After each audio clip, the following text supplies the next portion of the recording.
I originally posted this video back in 2013, and just this morning, 7 years later, I received a copyright claim on a portion of the music that I used in that video. And I just don't have time to try to fight this and sort it out and figure out where I got this music 7 years ago and why it was okay to use. So instead of making BMI any richer, I decided to delete that video and add some new music, and it gave me a chance to re-edit it. And if you haven't seen this project before, I think you're really gonna like it. I'm in the front yard here. Wyatt's gonna see how far this thing shoots.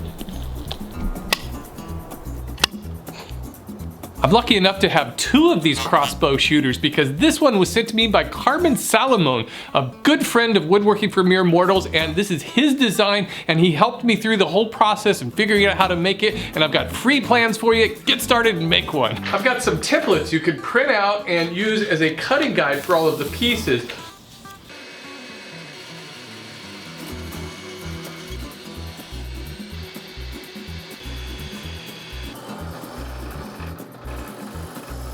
This 3/8 inch diameter hole for the trigger is angled slightly towards the front of the handle.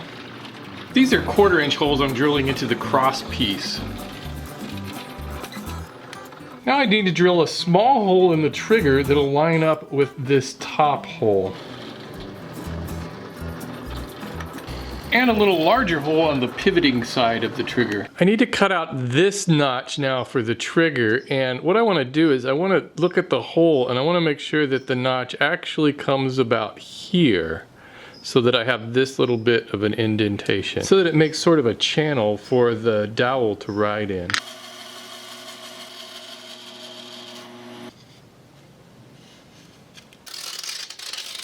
These 2 thin walnut strips should help guide the marshmallow.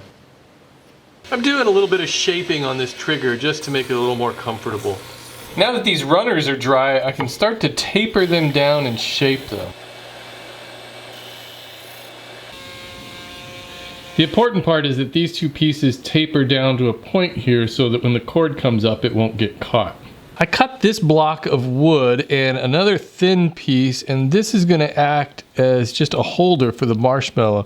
So what I'm doing now is just shaping this to where it fits, the marshmallow fits in there easily, but not too tightly.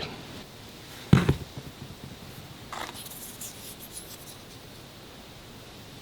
can glue this cross piece on now too.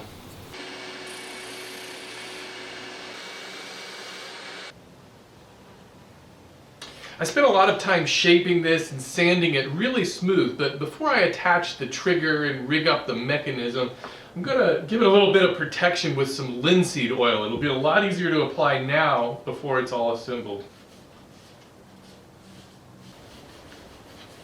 And the only part of this that's kind of tricky is rigging it all up. The firing mechanism is a 5/16 inch dowel, and I've put a small hole in the bottom, and if you'll notice, this top part is angled forward.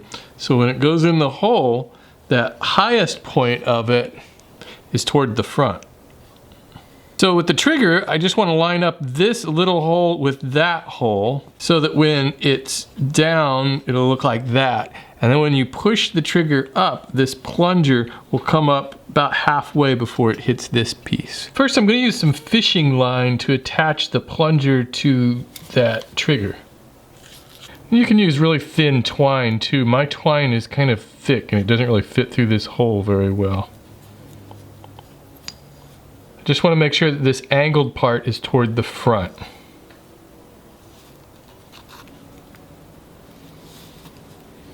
It's got a little bit of movement in it. Now I can send this dowel through that hole, and I'm going to use some twine to attach these 2 pieces.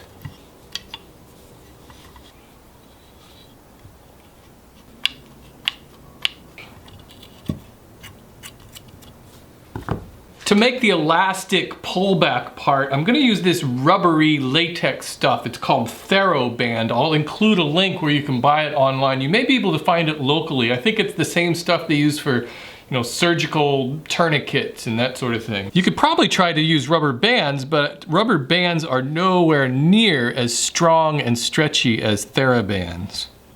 For this pullback part, you could just use just about anything. You just want something that's not stretchy. This is the outer sheath of a lamp cord. All right, I've got the whole crossbow in my vise, and I've put one of these TheraBands into one side.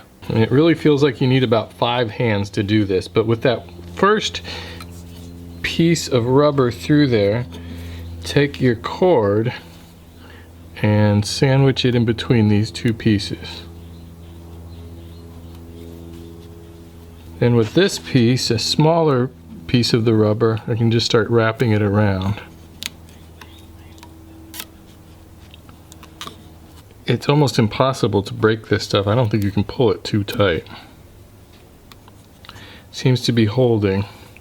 Now to tie it off, here's a little trick that Carmen showed me. You want to take another piece of string. This is a nylon string. It's kind of slick. It seems to work a little bit better. And then wrap this around one time around the loop, and then you want to take it through the loop.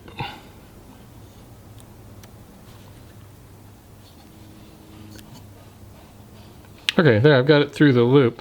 Now I should be able to pull these 2 ends of the string through, and it'll pull the rubber through, making a knot.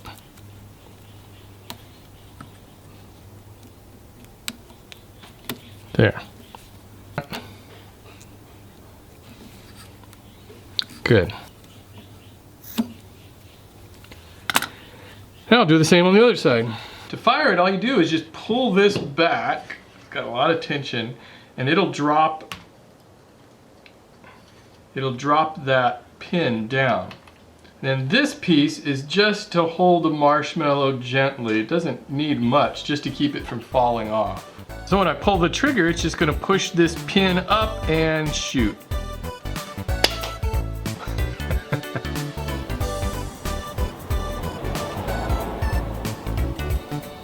Oh!